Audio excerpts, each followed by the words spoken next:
Buenas noches, bienvenidos al programa. Mi nombre es Jaime Bailey. Hoy es domingo 1 de mayo. Es un gran honor para mí estar de regreso en la televisión peruana, en América Televisión.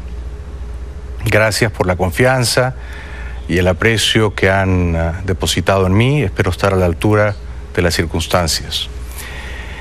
En 1980, el joven de 18 años, Ollanta Humala, entró a la escuela militar de Chorrillos. Ollanta Humala era un muchacho, soñaba con ser militar, como sus hermanos Ulises y Antauro. Ollanta Humala, 2 años después, se graduó como alférez y luego fue escalando de alférez a subteniente, de subteniente a teniente. El año 91 pasó de teniente a capitán. Ya el año 91, ustedes recordarán, era presidente del Perú Alberto Fujimori y Ollanta Humala era capitán. 5 años después, el 96, fue ascendido a mayor. Seguía trepando la jerarquía, el escalafón militar. En enero del 2000, cuando ya el señor Fujimori llevaba 10 años en el poder, Ollanta Humala continuaba exitosamente su carrera como militar y fue ascendido de capitán a teniente coronel. Hasta ese grado llegó. Si él hubiera continuado su carrera como militar, estaría hoy, 1 de mayo de 2011, en actividad. Él hubiera pasado al retiro el 2016. Él solo llegó hasta teniente coronel. De teniente coronel tendría que haber ascendido a coronel, de coronel a general de brigada, de general de brigada a general de división y de general de división a general. Y hoy, 1 de mayo de 2011, Ollanta Humala probablemente sería el general de brigada o el general de división, Ollanta Humala. ¿Por qué se truncó su carrera militar? ¿Por qué Ollanta Humala es hoy el teniente coronel en retiro, Ollanta Humala, candidato presidencial Ollanta Humala? Porque, como ustedes bien recordarán, el 29 de octubre del 2000, el teniente coronel Ollanta Humala y su hermano Antauro protagonizaron una rebelión en Moquegua contra la dictadura de Alberto Fujimori que se desplomaba.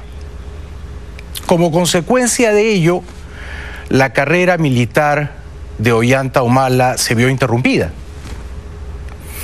Luego vino el gobierno transitorio de Valentín Paniagua. Ollanta Humala, que era teniente coronel, que había sido pasado al retiro porque se había levantado en armas en un acto sedicioso, en un acto subversivo, contra las reglas de su propia institución, fue amnistiado. Y entonces Ollanta Humala, teniente coronel en retiro, que no llegó a ser coronel, que no llegó a ser general, que debería seguir siendo un militar en actividad en el Perú, de no haberse truncado o interrumpido su carrera militar, Ollanta Humala y su hermano deciden sacar en el Perú un periódico. Este periódico lo llaman Ollanta, y este periódico es el primer paso en la carrera política de Ollanta Humala, que tenía como último objetivo ser presidente del Perú. Como su carrera militar se había visto interrumpida, como él no había pasado de teniente coronel y ya no iba a ser coronel, ni general de brigada, ni general de división, ni general, entonces Ollanta Humala dijo, bueno, me han votado, hagamos política. Y la mejor manera de hacer política es sacar un periódico. Junto con su hermano Antauro, sacó, cuando Toledo era presidente, este periódico. Veamos. Este es un periódico del 2002, titulado Ollanta.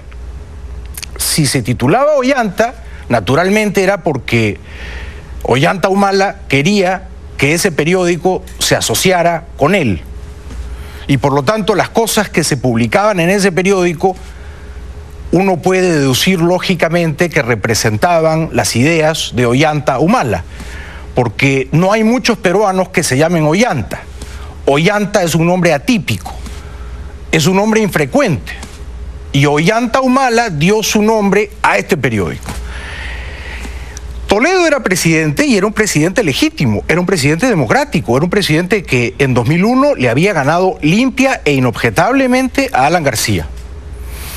Ollanta Humala, teniente coronel retirado, empezó desde este periódico que llevaba su nombre a hacer una campaña insidiosa, venenosa, para socavar, para dinamitar el régimen democrático de Alejandro Toledo. Veamos, por ejemplo, un titular de ese periódico Ollanta del año 2002. En complicidad con gobierno antiperuano Toledo PPK. Es decir, que ya Ollanta Humala decía que el gobierno democrático de Toledo PPK era antiperuano.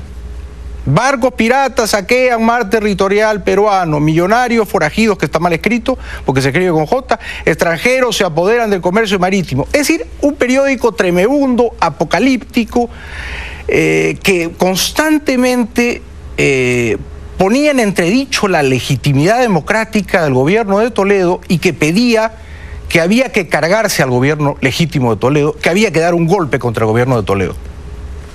Dicho sea de paso, en ese mismo periódico del año 2002 fustigaban, veamos, a un asesor chileno, Esteban Silva.